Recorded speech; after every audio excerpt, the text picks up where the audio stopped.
The FCC ruled in favor of net neutrality by 3 votes to 2, which would have been a loss in Florida. If you're not familiar with net neutrality, it's a thing people think is important but don't really understand, like electrolytes, or being pH balanced, or the economy.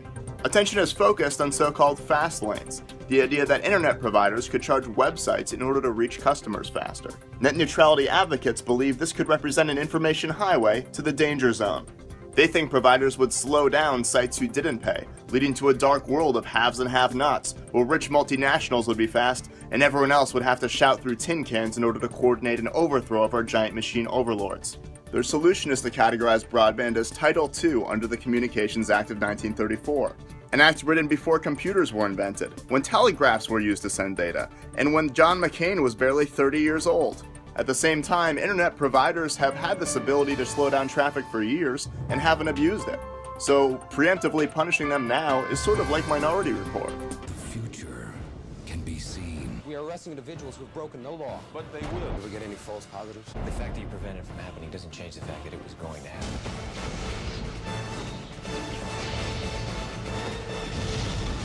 Advocates cite Netflix getting slowed down as an example, but this wasn't actually a net neutrality issue. On the internet backbone, content is delivered from places like Netflix to ISPs through content delivery networks, appropriately named content delivery networks. These companies exchange lots of traffic with each other, often without charging because they each give and take, and they're bros like that.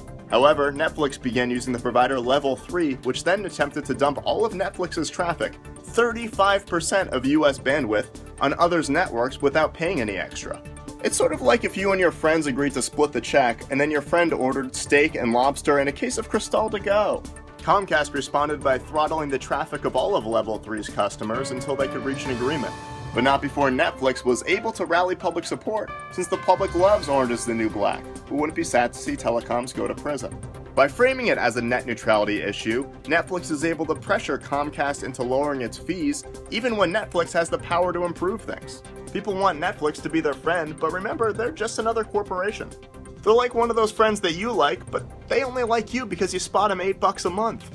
And rumors are they're doing that with a lot of other people too. While telecoms agree in principle to some open internet standards, they're not eager to be subject to the regulations of Title II. They fear it could lead to activist lawsuits, and as technology evolves, arbitrary rules could restrict growth in unforeseen ways.